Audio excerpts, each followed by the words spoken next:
ममता बानर्जी जितिए बोली किए भावुला कांग्रेस चाहूला ममता बानर्जी हारतु वामपंथी चाहूले ममता बानर्जी हारतु बीजेपी चाहूला ममता बानर्जी हारतु माने आप देखिए एमती एक निर्वाचन था विरोधी हूँ बा शासक माने जतक विरोधी ममता बानर्जी समस्त चाहूले सी हारतु राहुल गांधी चाहूले ममता हारिला आम पश्चिमबंग में आमर टे मजबूत हम स्थिति वामपंथी चाहिए जे ममता बानर्जी जो आम उठी पाइलुनी ये हारीगला आम पुणी उपरकू उठू समस्ते जन को हरवाई चाहिए से आपन कौन शक्ति अटकई पार ना किंतु प्रथम कथा हूँ निर्वाचन आरंभ रु केवल पश्चिमबंग उपर समस्त निघा था कहीं बाकी राज्यर फलाफल कौन हम उणा अधिक समस्ते एकपाखिया भाव अनुमान करुले माने जदिओ आपण देखिए आम परवर्ती समय आलोचना करवा पश्चिमबंगर घटना को नवा पश्चिमबंग में भारतीय जनता पार्टी एथर आग्रेसिव रणनीति करथला। प्रथम कथाटी है मोदी आसवा पर भारतीय जनता पार्टी क्याडर पश्चिमबंग में बढ़ी पश्चिमबंग में टीएमसी जितबार सबुठारु बड़ शक्ति था एजेन्सी माने एजेन्सी माने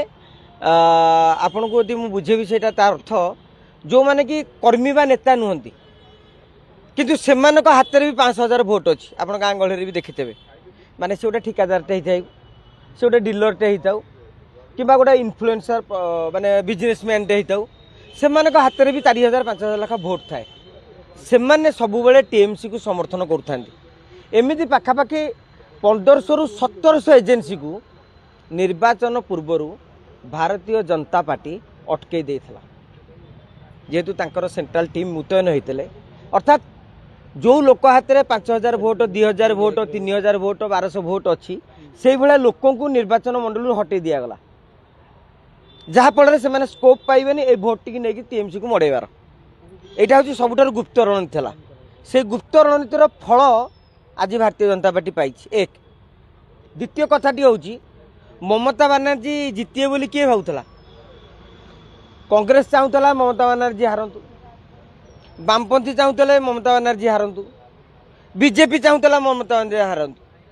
माने आप देखिए एमती एक निर्वाचन था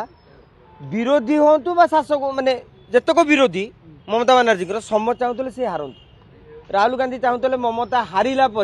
आम पश्चिमबंग में आमर टे मजबूत हम स्थिति वामपंथी चाहिए जे ममता बानर्जी जो आम उठी पाइलुनी ये हारीगला आम पुणी उपरकू उठू।